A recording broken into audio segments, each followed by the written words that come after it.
Здравствуйте, дорогие друзья, с вами снова Ирлан. И в сегодняшнем уроке мы поговорим про ауспалы келершак. Ауспалы келершак — это переходное время, и оно имеет просто колоссальное значение для казахского языка. Почему? Потому что оно фактически сочетает в себе элементы как настоящего, так и будущего времени. Да-да, вы не ослышались. Мы с вами в прошлых занятиях проходили настоящее время, где мы говорили, что, допустим, мен жазып отырмын, сен ішіп тұрсың, ол қарап отыр и подобное. Дело в том, что то настоящее время, которое мы прошли, это было настоящее время конкретного момента. Мысалы, мен қазір сөйлеп тұрмын. Я сейчас говорю, то есть я прямо сейчас говорю.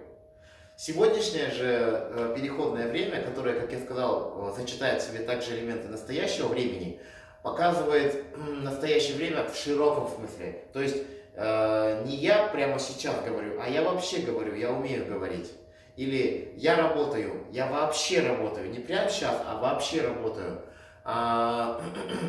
Она поет, не прямо сейчас поет, а она вообще поет, видите, да? То есть сегодняшнее время, оно показывает, если брать с точки зрения настоящего времени, действия, которые происходят в самом широком смысле, то есть вообще.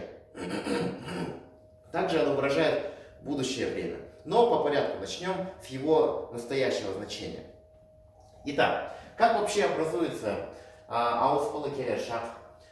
Смотрим на доску. Тут все подробно расписано, но нужно мне расшифровать, что здесь написано. Итак, это уже знакомые вам личные местоимения мен, без. Но я их группировал, чтобы более удобно для восприятия было. Мен — это я, без — это мы, сен — это ты, сендер — это вы, в группа лиц, скажем, в которой вы на ты. Сес — это вы, один человек, к которому вы уважительно обращаетесь. Сездер — группа лиц, с каждым из которых вы на вы. Ол, он, олар — это они. Третье лицо. Так вот, смотрите, что здесь, друзья, происходит. Ауспалы келершак образуется следующим образом. Личное местоимение, потом идет основа глагола, потом к основе добавляется одна из трех гласных, а, е или и краткая, в зависимости от гармонии гласных, да, вы уже это умеете делать. И потом идет соответствующее личное местоимение в зависимости от того или иного лица. Например, возьмем какой-нибудь глагол. Пить. Пить — это эшу. Основа глагола мы знаем, как образуется, отбрасываем у, остается основа эш. Теперь как сказать я пью? Вообще пью. Я пью воду, допустим, да, я пью сок и все такое. Мен. Эш — основа.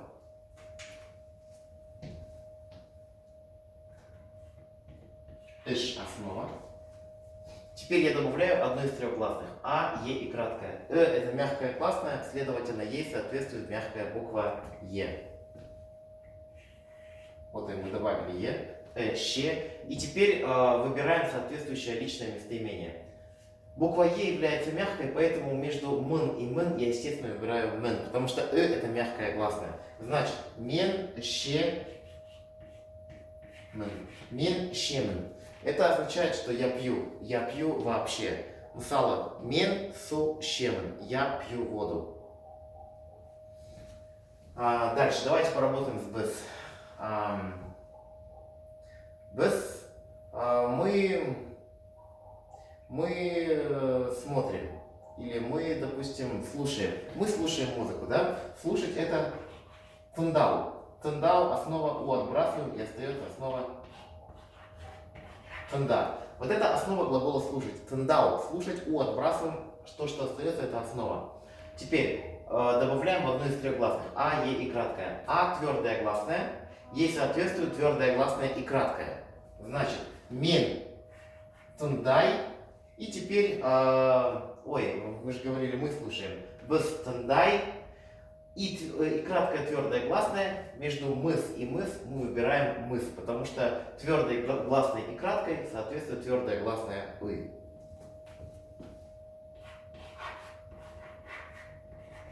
Вот, соответственно, у нас получилось слово «мы слушаем». Еще раз. Тында — это основа. и краткая вставочная гласная, и личный аффикс мыс, потому что мы слушаем без, цендай, мыс. Все очень просто. Без, цендай, мыс. Давайте еще, друзья, пару примеров с другими личными местоимениями и двинемся дальше. Вы увидите. Глагол «видеть» — это «көру». «У» отбрасываем, остается основа «көр». Видите, да? «Көру» — это «видеть». Если отбросить показатель инфинитива «у», остается основа «көр». Теперь двигаемся по нашей формуле. Итак, основа — это «көр». Теперь добавляем одну из трех гласных. А, Е и краткая. Это мягкая гласная. Мягкая гласная соответствует мягкая гласная Е. Естественно. Көре. И, соответственно, теперь выбираем соответствующее личное местоимение. Сэс соответствует сыс или сыс. Итак, давайте выберем сыс или сыс. Көре. Последняя гласная Е, она мягкая. Значит, мягкая гласная Е соответствует мягкая гласная Значит, вы увидите сэс, көре, сэс. Сэс, көре, сэс. Көр основа, Е вставочная, сэс личный аффикс. Сэс, көре, сэс. Вы смотрите. Вы видите. И так далее, да? Вы видите. Замечательно. И давайте с третьим лицом. Ол, олар. Так. Ну, допустим, он поедет. Он ездит. Ездить — это глагол звучит как бару. У отбрасываем, остается основа бар.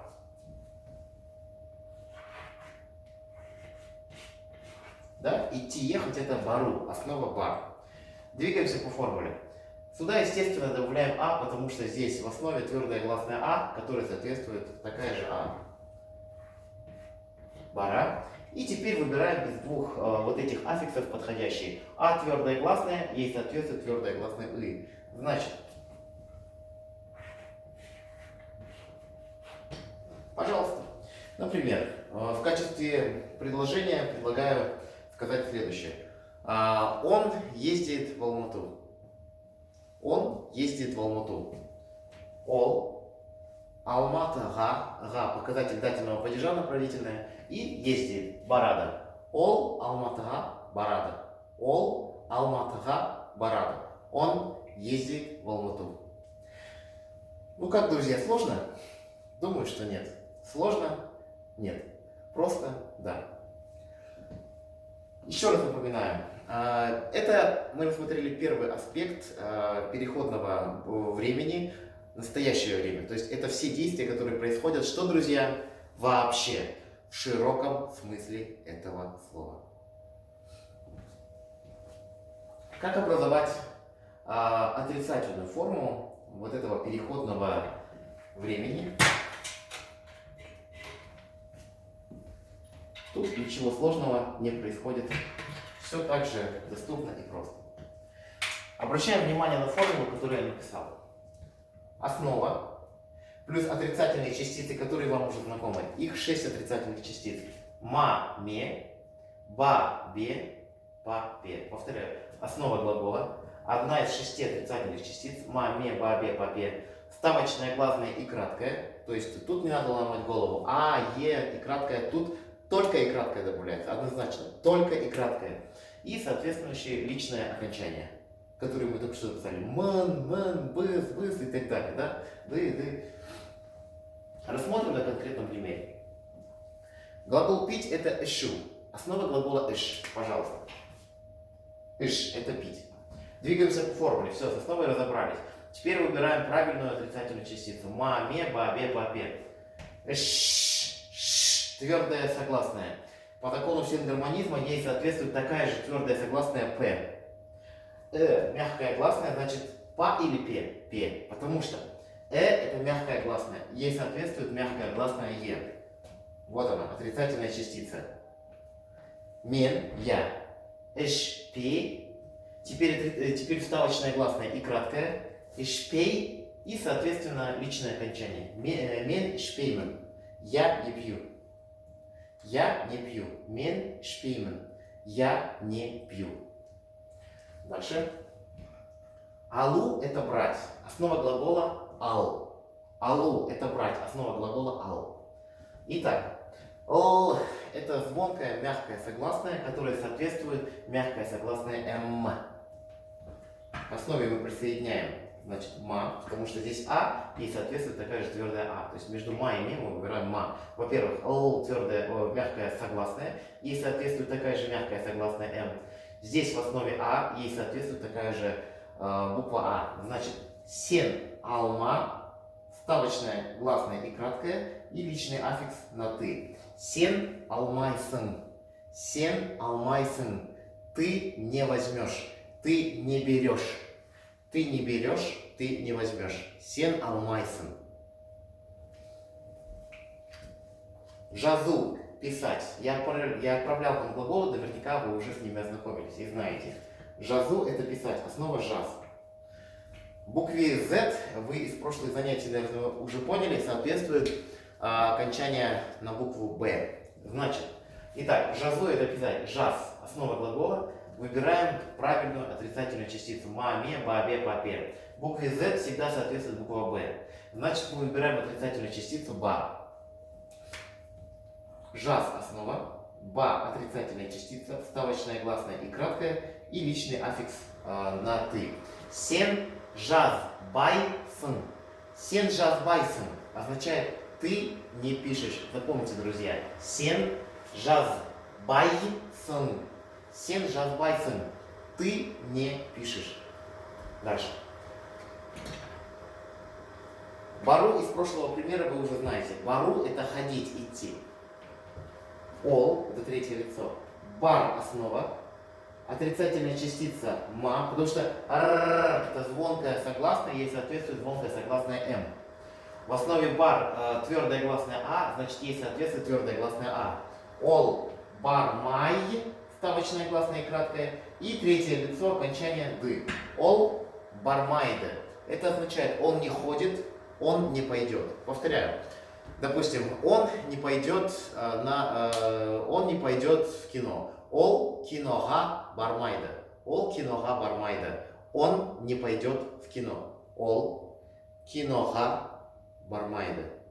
Глагол в казахском языке всегда стоит в конце, на последнем месте. Обратите внимание, если в русском языке глагол стоит в начале, он не пойдет в кино, то в казахском языке глагол всегда стоит в конце. Он в кино не пойдет. Дословно это так будет звучать. Ол кинога бармайда. Запомните это.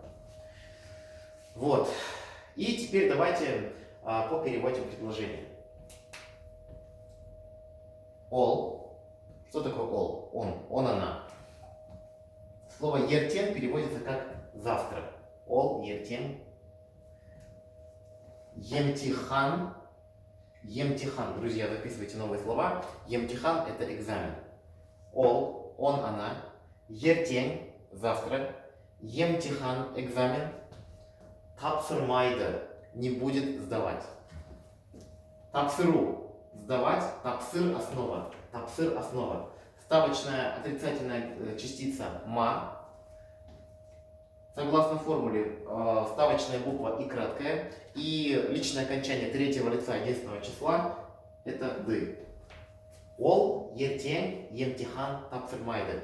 Он не будет сдавать завтра экзамен. Он завтра экзамен сдавать не будет. Ол ертен емтихан тапсырмайды. Он не будет завтра сдавать экзамен. Дальше.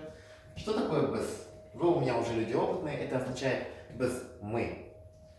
Астана это понятно название города. Га это показатель направления. Куда? Без Астанага мы в Астану.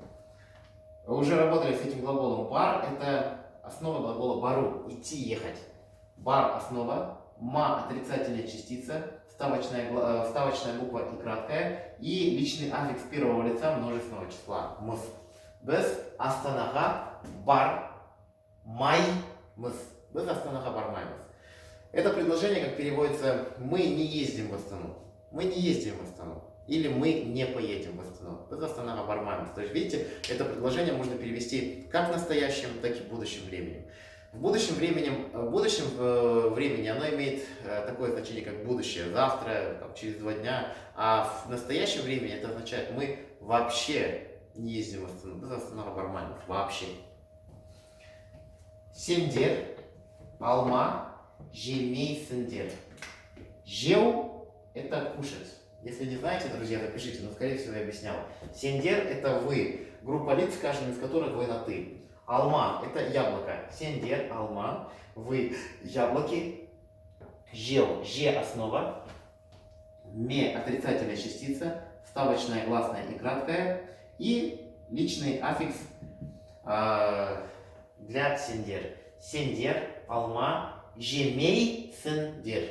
Сендер, алма, жемей сендер. Вы не кушаете яблоки. Вы не кушаете яблоки. Вы не едите яблоки.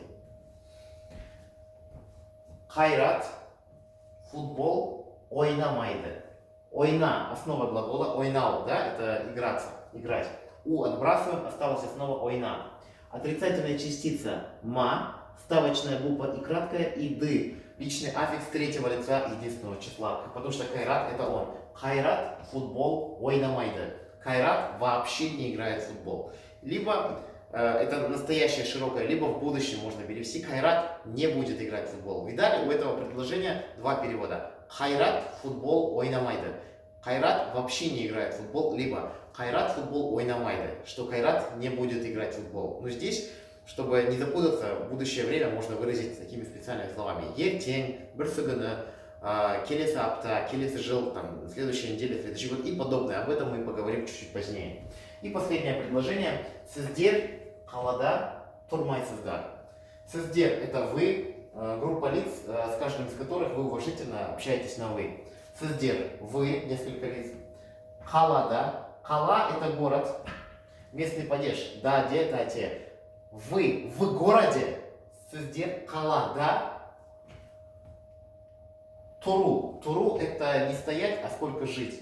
Тур – основа. Отрицание ма, вставочная, гласная и краткая, и личный аффикс сыздар. Сіздер қалада тұрмайсыздар. Вы не живете в городе. То есть первый перевод, если в широком настоящем времени говорить, сіздер қалада тұрмайсыздар. Вы не живете в городе вообще.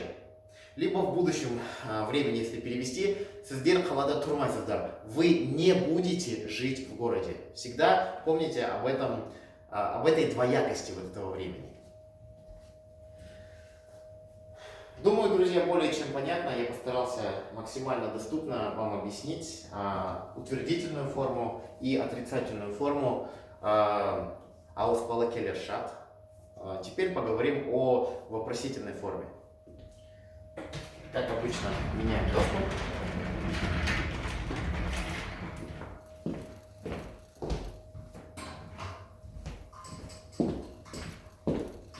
В образовании вопросительной формы, друзья, нету никаких особенностей, таких супер особенностей. Все очень просто. Вы уже работали с подобными, скажем так, схемами на прошлых уроках. И наверняка уже видите, как тут все устроено, как тут все образуется. Так вот, что тут происходит?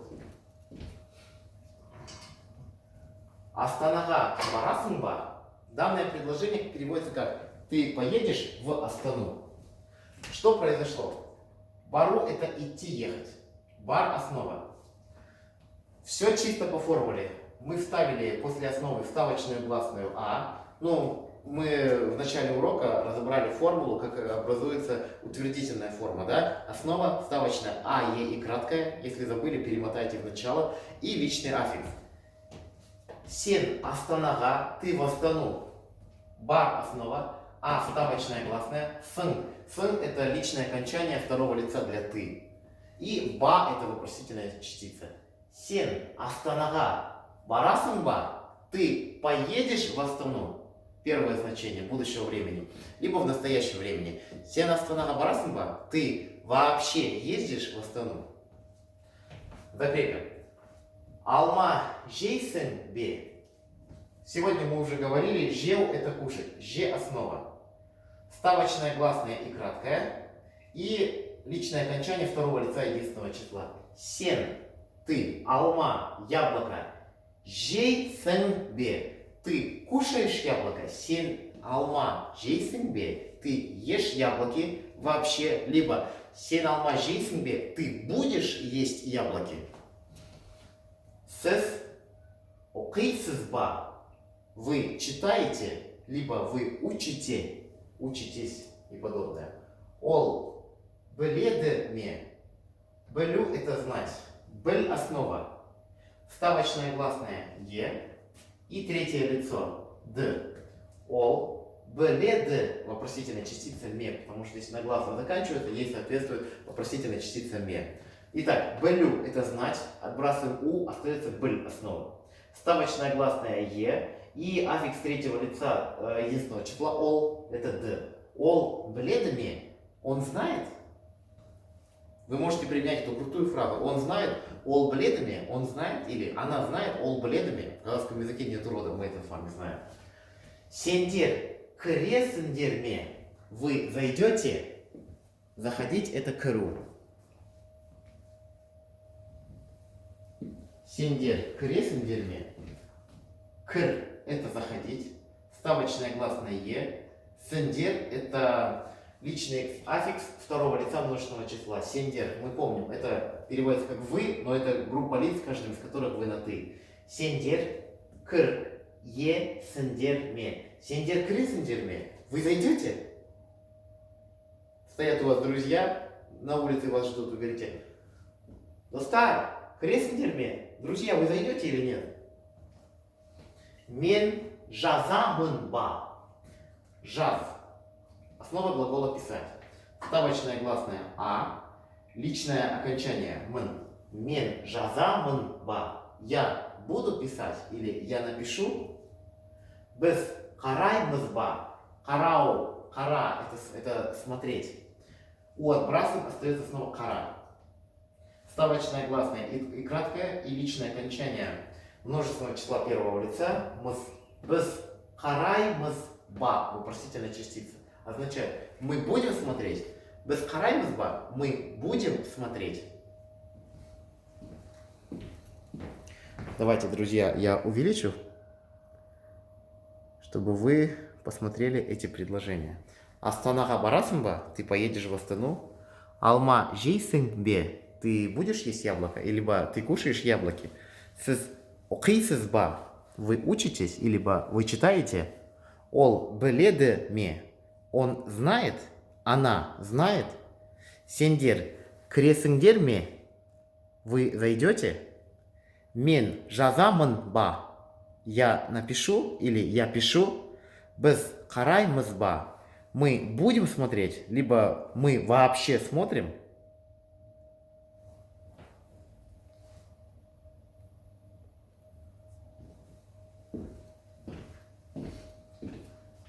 Как я говорил, друзья, ауспалы келер шақ, переходное данное время, выражает два значения. Настоящее время, широкого смысла. Я читаю, я кушаю, я работаю вообще. Не в данный конкретный момент речи, а вообще. Либо будущее время. И чтобы не запутаться, какое перед вами предложение, в настоящем или будущем времени, есть так называемые слова-маркеры, которые показывают, что действие происходит именно в будущем времени. И для примера я выделил следующие слова. Ертең, ертең, завтра. Келесі, келесі, следующий. Обратите внимание, здесь можно сказать келесі апта, на следующей неделе. Келесі ай, следующий месяц. Келесі жыл, следующий год. И бүрсігүні, бүрсігүні, бүрсігүні, послезавтра. Бүрсігүні, послезавтра. Бүрсігүні, послезавтра. Например, мен ертең қалаға барамын. Мен ертең қалаға барамын. Завтра я поеду в город. Мен, я, ертең, завтра, қалаға, направление куда? В город. Барамын, поеду. На следующей неделе мы будем есть мороженое. Келесі апта Biz balmuzdaq jeymiz. Biz келесі апта балмуздақ жейміз. На следующей неделе мы будем кушать мороженое. Дальше. Послезавтра приедет Омар. Бүрсі күні Омар келеді. Кель основа, Е вставочная, Д третье лицо. Бүрсі күні Омар келеді. Послезавтра приедет Омар. Надеюсь, друзья, вам было понятно. Если непонятно, как всегда, welcome в личку, всегда помогу, всегда отвечу и обязательно выполните домашнее задание. Это архиважно. Всем спасибо, келесі кездескенше. Сау болыңыз.